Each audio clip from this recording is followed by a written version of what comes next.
Hi guys, my name is Sheree Thompson and I am restarting my Japanese immersion or AJJATT study method, for want of a better term, after essentially 4 years. It's at least 4 years, but 4 years, maybe 5 years of letting that go and stopping it. So if you want to follow my journey, feel free to stick around. But mainly this video and the ones coming is just to kind of document my journey and how far I've come. I'm genuinely so inspired by like Matt versus Japan and Brit versus Japan, and how they've gotten to fluency. And I just thought, why not join the voices out there? Plus, where are all the female AJJATTers? Can I just ask that? Like, where are you? I see all these guys doing it and I don't see any females. So yeah, so I just thought I'd put this out there and share a little bit about myself, my journey, where I'm at, and kind of what level of fluency was I at before I started this, before I restarted my journey now. So yeah, I'm just gonna sit down. Okay, so a little bit about me. I am a 31-year-old mum of one. I'm married. I have a part-time job, and yeah, I have loved Japanese since primary school. I had a friend, so back when I was in primary school, internet was just becoming a thing. There was no AJJATT or anything like that, and I had a friend that went over to Japan because her mum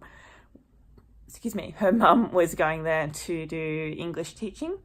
And so I got these messages, like these letters from her about her school and her life and how things were going, and it just seemed so foreign and amazing and weird and strange. I've lived like a quite sheltered life. 98% of my primary school and everyone I interacted with were all Caucasian. And the other 2%, if you're wondering, were all like Aboriginal Torres Strait Islanders. So yeah, quite a sheltered life that I've lived. And so so that kind of started things. And then basically she came back. We had some exchange students come to my school, and she just started sprouting this language, and I just thought, wow, this is amazing. Like, that sounds so weird and foreign, and yeah, I just was like, that is cool. What is this? So that is when my language journey started. I went through high school. I took Japanese as an elective wherever I could, and then I moved to a school where they didn't have it anymore. And so I just kind of, that was probably around the time I started dabbling, trying to figure out how to learn Japanese and all that kind of stuff. But I really didn't get back into it until, I don't know, I really don't know when it started, but I ended up finding AJJATT. So all Japanese all the time, for those people that don't know what that is. And it's a website by Katsumoto, and he learnt Japanese via creating an immersion environment, even though he lived in America. So he'd never been to Japan and became fluent in Japanese by using this technique or method. So I found that, started reading it, was very skeptical. My nature is very skeptical in general. So I just was like, I don't know if this guy's for real. But yeah, anyway, fast forward, became an adult. I didn't go to university or anything because I didn't know what I was going to do, but I knew I wanted to learn a language, but I'd been told that I could never learn a language unless I lived in the country that I wanted to learn it from. And then finally I realized there's these polyglots around the world that have learnt languages and have never visited the country. And then I went back to AJJATT's website and was like, I'm going to do this. I'm going to learn Japanese. So yeah, so that was in my mid-20s. No, early to mid-20s is when I started. So for 12 months, probably around the age of 23 or 24, I started doing the AJJATT method. So I was listening to podcasts all the time. I was studying in my breaks, studying, use that word loosely. I don't like to use that word when it comes to language learning, because language learning should be fun. So yeah, started doing learning kanji. I researched remembering the kanji and how that worked. So I started creating my own flashcards. I have Anki SRS on my phone, which is a way of reviewing cards, and slowly spacing them further and further apart, depending on how correct you get them, so that you retain information more. So yeah, genuinely was really enjoying that. And then, I don't know, we moved house, life got busy, and I guess I was discouraged by, even though I'd been doing AJJATT for about 12 months, I was discouraged by the lack of progress I was making. And there's probably like one or two reasons for this, but the main one was that I didn't learn kanji from the get-go. So basically, normal process is you learn your katakana, hiragana, and then you start learning kanji in the AJJATT method, and then you start going into sentences. So I knew my hiragana and katakana from high school, and was studying kanji, but then I also decided to do academic study into doing a Bachelor of Arts in Japanese, and that kind of just messed with my whole process. So it just got hard. So anyway, so I had to start, I was using Anki to help me study and all that kind of stuff, which was really good.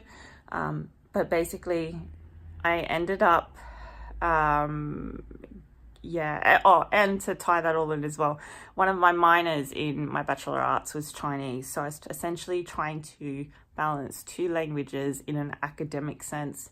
And so I don't want to say I burnt out, but let's just use that as a way of explaining it. I burnt out. I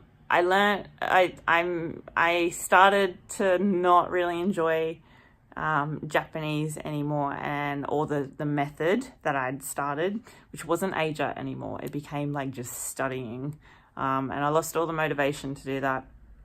And so I just let it go. I stopped doing AJJATT. Didn't mean I didn't stop doing Japanese. Like, I still was interested in Japan and the language, and I still watched Japanese shows, and yeah, but my SRS stuff, I just kind of let go. I discontinued my academic studies because I just didn't like doing it anymore. I didn't like how forced it felt. Even though like I was running circles around my classmates in certain other topics within Japanese, I was like getting only credits in my Japanese studies, and sometimes just passes, because I wasn't, producing these sentences that fit the curriculum. And so, yeah, so that's kind of what happened. So I stopped my study, life moved on, we moved houses a few times. I just kept Japanese going as a hobby, not immersing myself in it. And then I've had a baby since then, and I'm just kind of in a place now where like I just miss it, and I just kind of think, where would I be if I just kept going with it? So yeah, I'm starting again. I'm restarting my Japanese journey. Yeah, where am I? What level of fluency am I at? So I probably know about anywhere from 200 to 400 kanji. I know that's kind of a bit of a broad statement, but while like in my academic studies, I think we did 150 kanji in my first unit, and then another 100 on top of that. It doesn't take into account the ones that I was already studying ahead for in my own time, and what I've picked up in my own reading of Japanese. So that's kind of why that figure is a bit all over the place. So yeah, so in terms of output, even though I'm not going to be focusing on output right now, because again, I'm restarting, and basically with the immersion method, speaking will come, okay? It will happen, even if you're just inputting.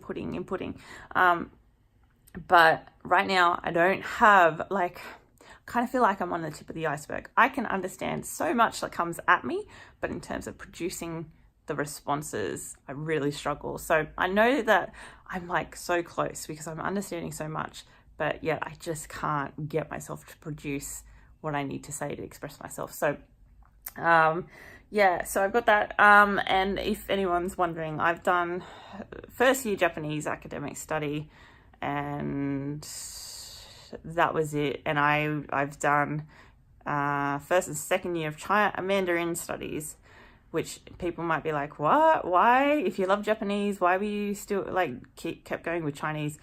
There is a reason for that. Like I said, I was getting really unmotivated. I really wasn't motivated learning my Japanese studies the way that it was going.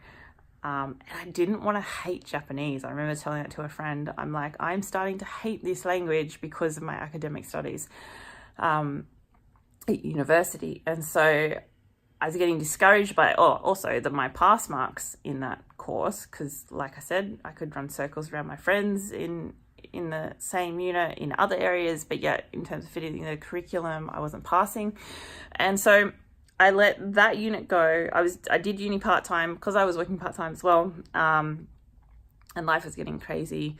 And so I kept going with Mandarin because, to be honest, I found it a lot easier in so many ways, and I could dive into that in a different video. But genuinely, the sentence structure of Mandarin is quite similar to English. There's a lot less grammar rules compared to English. There are some. So, and in my life, I've been to Japan and China. So, and because of what I was, like the people I interacted with in China versus the ones that I interacted with in Japan, I kind of went a bit like hardcore on my Mandarin studies. Tried to get my vocab up really quick, which worked. And then because the people in Japan that I was visiting that spoke mainly English, I kind of didn't go too gung-ho. And I also had like a understanding of how hard Japanese was, that I just knew that trying to get to some form of fluency to be able to communicate in the ways that I wanted just wasn't going to happen in the time frame when we did the trip. So yeah, so that's where I'm at. So feel free to follow me. I'm going to post updates maybe monthly. I'm not sure at this rate, but I will post updates of my journey. So where am I going now? I am restarting my my kanji. So basically I've picked up where I've left off with my kanji studies.